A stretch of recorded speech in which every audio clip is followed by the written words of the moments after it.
আসসালামু আলাইকুম রহমতুল্লাহ। আজকে যে বিষয়টি নিয়ে আপনাদের সাথে আলোচনা করব সেটা হলো বাংলাদেশের রাজনীতিতে আগামীর চ্যালেঞ্জ সমূহ। 5ই আগস্টের পরবর্তী বাংলাদেশ যেভাবে বহমান চলমান, তাতে দলগতভাবে এই মুহূর্তে ফ্রন্ট লাইনে যে দলগুলো রয়েছে তার ভেতর জাতীয়তাবাদী দল বিএনপি, জামাত ইসলামী বাংলাদেশ সহ ইসলামী দলগুলো আর এনসিপি জাতীয় নাগরিক পার্টি, তিনটি দল মূলত আগামী রাজনীতিতে এই মুহূর্তে আলোচনাতে রয়েছে। প্রশ্ন হলো, আগামীর রাজনীতিতে চ্যালেঞ্জ কি এই তিনটি রাজনৈতিক দল, নাকি এর বাহিরেও কিছু চ্যালেঞ্জ রয়েছে? আপনারা জেনে থাকবেন, অন্তর্বর্তীকালীন সরকার ডক্টর ইউনূস সরকার রাষ্ট্রীয় ক্ষমতা গ্রহণ করার পরও জুলাই আগস্ট বিপ্লব সংগঠনকালে জুলাই আগস্টে বিপ্লব সংগঠিত হওয়ার সময়তে যে ধরনের ন্যাক্কারজনক ঘটনা এদেশে ঘটানো হয়েছে, সেই ন্যাক্কারজনক ঘটনাগুলোর কোনো সুষ্ঠু তদন্ত কিংবা যারা এই কাজটি ঘটিয়েছে তাদের কাউকে বিচারের আওতাভুক্ত করা হয়নি মানে করা সম্ভব হয়নি।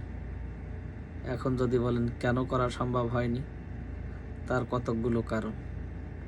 সেটা হলো, এই সরকারের মাথার উপরে সরকার হয়ে বসে আছেন বর্তমান সেনাপ্রধান। তারপর ভারতের একটি প্রভাব বলয় আমাদের ঘাড়ের উপর স্টিল রয়েছে। আর বর্তমান যে প্রশাসনিক কাঠামো, এই প্রশাসনিক কাঠামো আওয়ামী লীগের।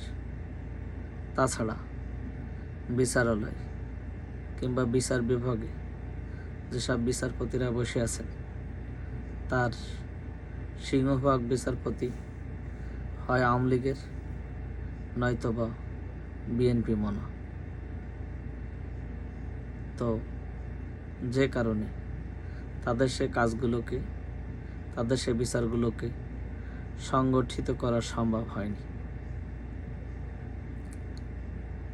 আর বর্তমান বাংলাদেশের যে রাজনীতি, সেই রাজনীতির আমাদের জন্য সবথেকে বড় চ্যালেঞ্জ কোনটি? সেই চ্যালেঞ্জটি হলো বাংলাদেশ আওয়ামী লীগ। এখানে জামাত ইসলাম বিএনপি কোনো চ্যালেঞ্জ না। বাংলাদেশের রাজনীতিতে আগামীর যে চ্যালেঞ্জ, সেই চ্যালেঞ্জটি হলো আওয়ামী লীগ। যে আওয়ামী লীগ রাজনীতিতে আসতে চাবে, আওয়ামী লীগ রাজনীতিতে সক্রিয় হতে চাবে, আর আওয়ামী লীগ বাংলাদেশের নির্বাচনে অংশগ্রহণ করতে চাবে।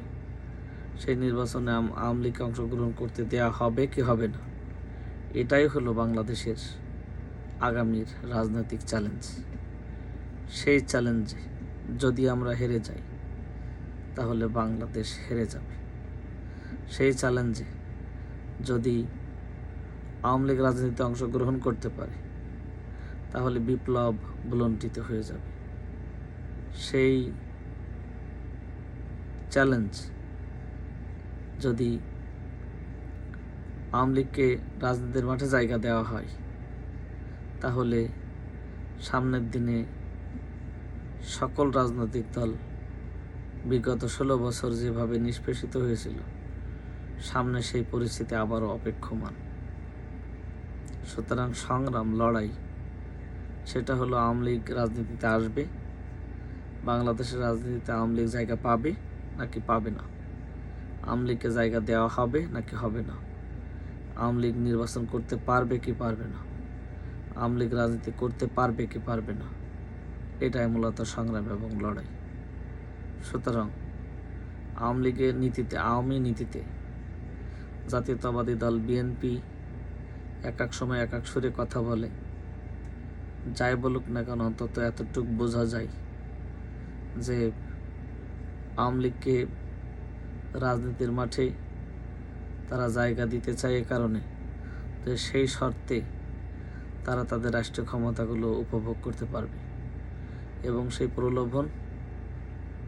প্রলোভন ভারত থেকে দেয়া হতে পারে, সেই প্রলোভন সেনা দপ্তর থেকে দেয়া হতে পারে, সেই প্রলোভন এদেশের গোয়েন্দা সংস্থা থেকে দেওয়া হতে পারে।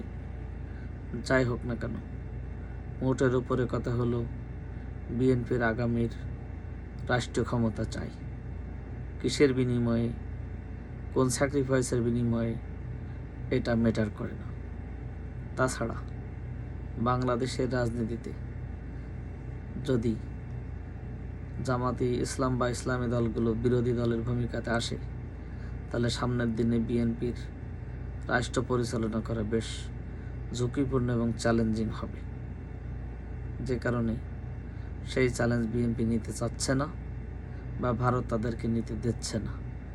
যে কোনো একটা মোটের উপরে কথা হইল যে এদেশের রাজনীতিতে যদি আওয়ামী লীগ মাথা ছাড়া দেয়, এদেশের রাজনীতিতে যদি আওয়ামী লীগ তার জায়গা পায়, তাহলে সামনের দিনগুলোতে বিগত দিনের ওই যে বদলা, বিগত দিনের যে হিসাব নিকাশ, যে রাজনীতির মাঠে যে হিস্সা, সেই হিস্সাগুলো 16 আনা এই বিপ্লবীরা 16 আনা তাদেরকে ভোগ করা লাগবে। সুতরাং দেশের রাজনীতির জন্য আওয়ামী লীগকে জায়গা দেবে কি দেবে না, সেটা এই মুহূর্তে ভাবার একটা বড় ইস্যু। মনে রাখা দরকার, আপনাদের সকলে জেনে থাকাও দরকার, সেটা হলো যে আওয়ামী লীগের 1% মানুষও দেশের বাইরে যায়নি। সবাই এখানে রয়েছে, সবাই এখানেই তাদের স্বাভাবিক যে কার্যক্রম আছে সেগুলো পরিচালনা করতেছে কম বেশি।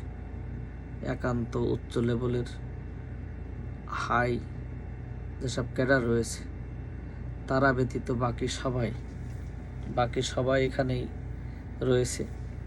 বাকি সবাই তাদের স্বাভাবিক কার্যক্রমগুলো এখানে পরিচালনা করে যাচ্ছে। সময় সুযোগ মতো তারা আবার জেগে উঠবে যদি সুযোগ পায়। সুতরাং সুযোগ দিলে যেটি হবে সেটা হলো যে বিগত দিনে আমরা আমাদের নিজেদের স্বার্থের জন্য সব কিছু ভুলে যেভাবে আমরা বিগত দিনে ভুল করেছি, এই একই ভুল যদি আমরা আবারও করি তাহলে মাসুল সকলকে গুনতে হবে। পরিশেষে এতটুকু বলবো, বাংলাদেশ জামাত ইসলামকে যে পরিমাণ ত্যাগ এবং যে পরিমাণ ক্ষয়ক্ষতি আওয়ামী শাসনামলে পোহানো লেগেছে, তাতে নতুন করে এর বেশি তার কোনো কিছু করার নেই। সুতরাং লস, ক্ষতি যেটা সেটা কম বেশি সকলের উপর দিয়ে যাবে যদি আওয়ামী লীগকে রাজনীতির মাঠে জায়গা দেওয়া হয়। আমার স্ট্যান্ড, আমার বক্তব্য অত্যন্ত পরিষ্কার।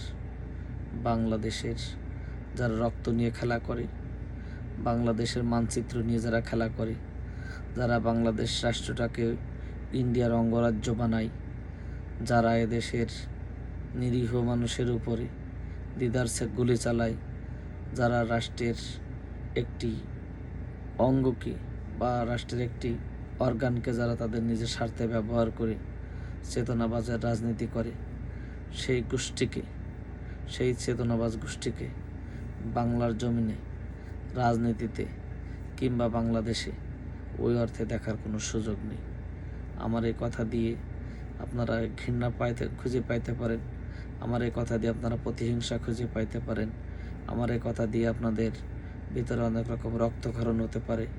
কিন্তু আমি মনে করি আওয়ামী লীগ কোনো রাজনৈতিক সংগঠন না।